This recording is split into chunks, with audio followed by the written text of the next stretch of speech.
I want to welcome everyone to the FY 2021 Enhancement Mobility of Seniors and Individuals with Disabilities application webinar. My name is Lisa Johnson, and I am the 5310 Program Manager. For today's agenda, we'll be covering some essential information regarding the 5310 call for projects. This will include the schedules of activities, application resources, how to get started, and an overview of how to complete the application in eGrants. Additionally, we will briefly discuss calculating the budget, and we'll finish with a wrap-up. The opportunity was open on February 4th in eGrants, and the applications are due on March 15th at 5 p.m. Central Standard Time. Projects are based on a 2-year funding cycle, which will cover fiscal year 2022 through fiscal year 2023. Our funding priorities are to support existing sustainable service, increase overall system efficiency, and improve access for riders to utilize the 5310 services. Since this is a competitive process, we ask that you do not contact the PTC regarding questions about the project application. Instead, create an email and send your questions directly to ptn_programmgmt@txdot.gov. The questions must be submitted by February 26 COB. We will post the questions submitted on the website, and the target date for those postings will be March 5th. 5310 contracts are based on a multi-year award. The first year award will start on September 1st, 2021 and run through August 31st, 2022. The second year begins September 1, 2022 and runs through August 31st, 2023. Please note that the second year awards will be determined using multiple factors: the amount the agency requests, demonstrated project costs, and estimated remaining balances on the FY 2022 PGA. The application instruction, along with other helpful resources, can be found on the Public Transportation Program's website. There are many ways to navigate to the FY 2021 Enhanced Mobility for Seniors and Individuals with Disabilities calls for project page. First, you can follow the embedded link on the presentation by clicking Application Resources. And just so you know, anything that's underlined in the presentation is a hyperlink, and it will take you directly to the page. Or you can just go to TxDOT.gov. The simplest way to get the resources off the TxDOT.gov page is to enter FY 2021 Enhanced in the search engine in the upper right-hand corner and hit enter. The search results will provide the heading Public Transportation Programs. Select this and it will take you directly to the Call for Projects page. You will find all of the resources listed for the calls for project. Items would include like the application instruction, statewide virtual public workshop notes, and survey results. These may assist you when you're completing your application. Please be sure to check the website for updates. Once the webinars are completed, I will update the website with a recorded version of the presentation along with a PDF of the slides. This is just an example of what the calls for project page looks like. On the previous slide, I suggested that the application for instructions might be helpful. This document is much more than just how to fill out the application. The table of contents demonstrates the depth of information available. Section 1 is about the program overview. Section 2 discusses regulatory requirements and the call for project processes. Section 3 is schedule and development of the projects, and Section 4 is a step-by-step guidance for the eGrants application which includes embedded links, screenshots, notes, and additional guidance. The layout includes guidance and embedded links and notes in blue text. The additional guidance is to assist you in completing the question, but you are responsible for ensuring that you have fully responded to the questions based on your specific project. A complete response typically correlates with a higher score. We reassessed the application, and some of the questions that may have been in other sections have been consolidated onto the general information form.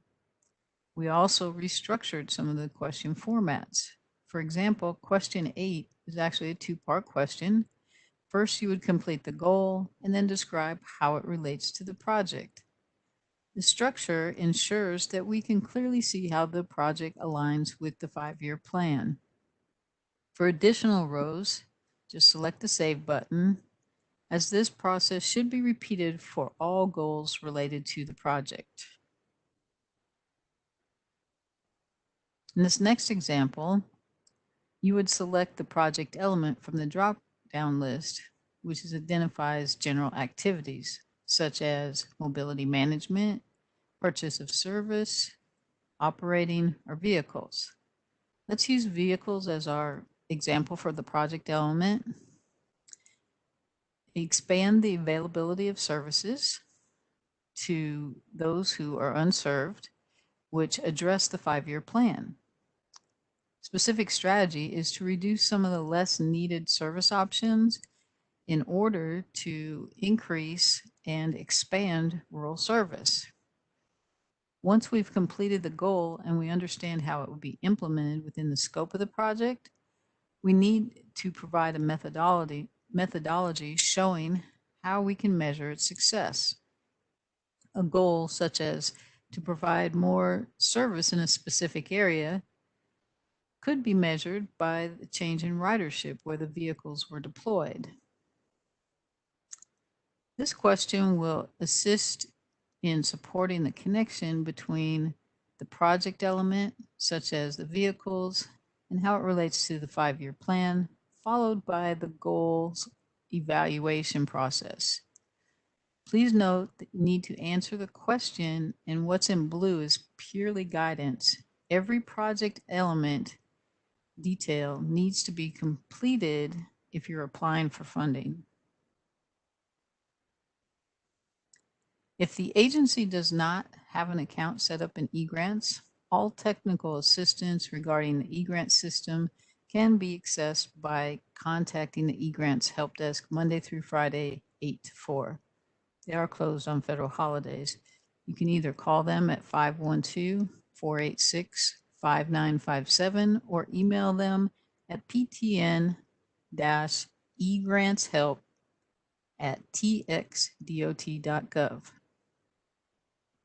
Once you're logged into eGrants, the View Opportunity button will be visible on the left-hand side of your screen, and all you have to do is select the button to view the opportunity. The next step is to select the Apply Now button, which is under the description of the opportunity, and the agency just selects Apply Now, and it will create your application. The application will be available under the Application PGA tab once the application has been created. Just select Type of Application, PGA, using the drop-down. Select the Search button, and the Application PGA tab on the top is how you will get back to your application in the future. Let's say you have to go on a break, save it, closes out, time's out.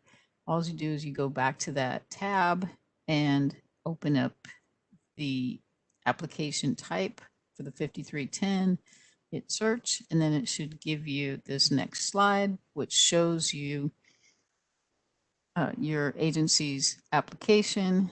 It's created and it identifies the current status. To open up the file, click on the file name. You should only see one file when you search by the application PGA type. If you see multiple options, please contact the help desk. Every section has a title name and can be selected by clicking on the form menu link. I wanted to remind everybody that there are 8 sections under the form menu, and they all must be completed even if the answer is no. So if you hover over that form link, you'll see all 8 of these selections.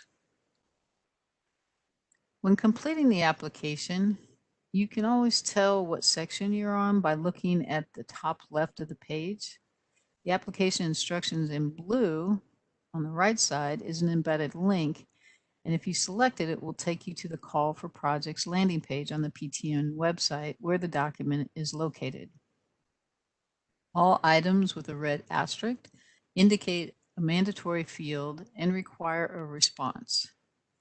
All responses should be clear, concise, and communicate how the agency will specifically allocate and apply the funds. Also, applicants should complete all sections of the application completely and thoroughly with the most current agency-related information. The application has many different features to include drop-down menus, embedded links, and file attachment uploads. This is to simplify inputting the necessary information. Anything with a drop-down arrow will have predetermined selections. If you click on the embedded links, it will take you to the document underlined. And if you want to choose a file to upload, it will open your files, and then you select the appropriate file and upload it directly. I wanted to point out that if in the drop-down menu, if you want to select multiple items, just hold down the Control key while making the selections, and it will allow you to make multiple selections. This slide highlights the required questions that may appear based on previous responses. All items with a red asterisk indicate a mandatory field and require a response. All responses should be clear and concise, communicate how the agency will specifically allocate and apply funds, and all fields have a character limit and indicate the number of characters used and the number of characters remaining as you type. For the convenience of the applicant, screenshots of the online application are included in the application instruction for reference. In e-grants, you must save frequently, save often, and definitely save before you leave the page. E-grants times out after 15 minutes of inactivity. If you select Save Next, you will automatically save the current page and it will take you to the next section. But what it doesn't do is let you know if there are any errors on that page. If you select Save, it will let you know if you have any errors. You might also want to use a Word doc. That way, when you're typing, you could use spell check and you can just copy paste your information directly into eGrants. The obligation certification must be completed by someone with signature authority. Although it is possible for someone else who does not have signature authority to save the page, but it will be your responsibility to let the agency's signature authority know that they're agreeing with this certification. The FTA's master agreement, which includes a new executive order regarding wearing masks while using public transit as of January 29, 2001, is included.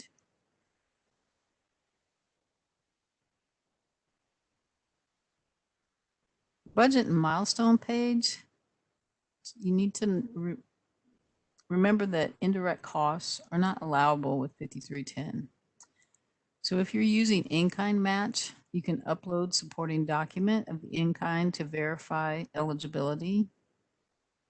There's a PTN 143 form on our website, and this is an in-kind match form, and know that your in-kind match must be somehow related to the project. State funds are not awarded through 5310, but if the agency receives state funding from PTN, your agency can apply it as match here.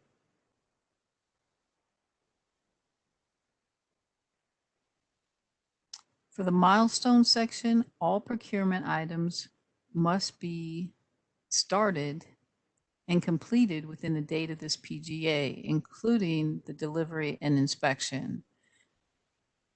Now, if you notice on the first section in yellow where it says the estimated for procurement only, so if you're procuring something, that date needs to be filled out.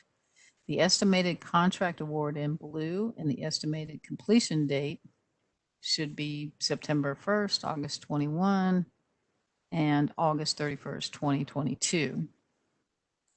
If you're ordering vehicles, then you would go ahead and complete the estimated delivery dates for those vehicles. So we have a new form this year. The multi-year form replaces the multi-year spreadsheet. It is imperative that year one matches the previous section, the budget and milestones, exactly, or you will get errors. It is important to note that each line item must have the associated district where the resources will be used. So perhaps you serve multiple districts, just make sure that the description or the ALI lines up with the district where those services are going to be used. Year two is your mid-cycle or your second year funding request.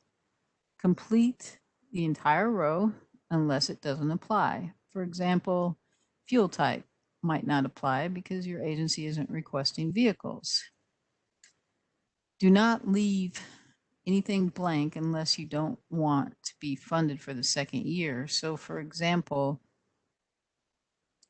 if you're ordering vehicles in the first year, but not in the second year, that's fine. You don't have to put the vehicles in the second year. But if you wanted, you're applying for mobility management for year one and year two, then you would need to put your mobility management in year two as well. Fill out all of the types of match that apply or check the TDC box if you would like to be considered for TDCs.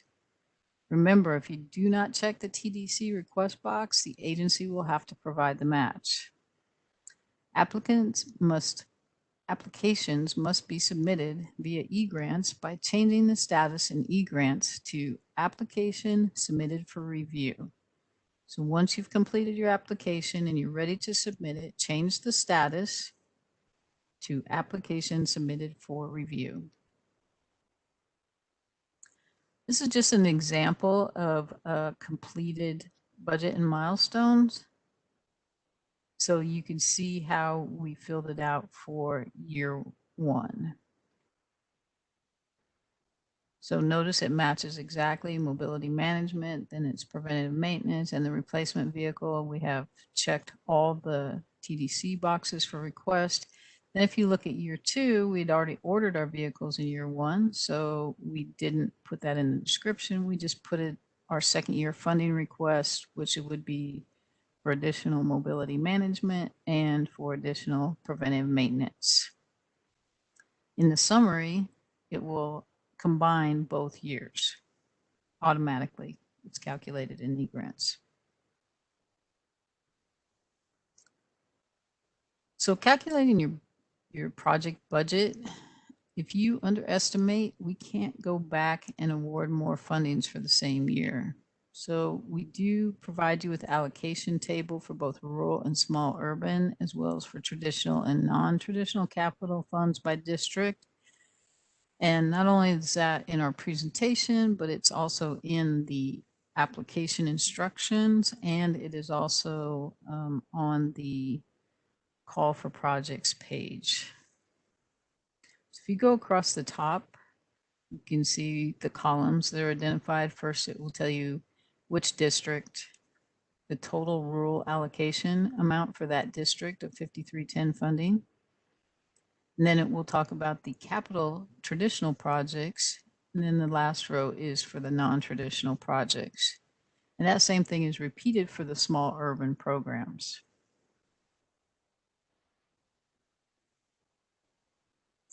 If all the funds in the district are not awarded, the remaining funds can be considered for award in another district. It is merit-based and it is evaluated statewide on how to distribute the funds. Residual funds information can be found on application instructions on page 3. If you are looking for additional resources for training, you can go to the National RTAP website.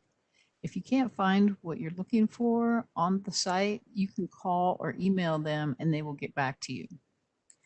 This site is actually specifically for rural areas, but small urban transit providers can utilize the site, but you're not eligible for the free individual technical assistance.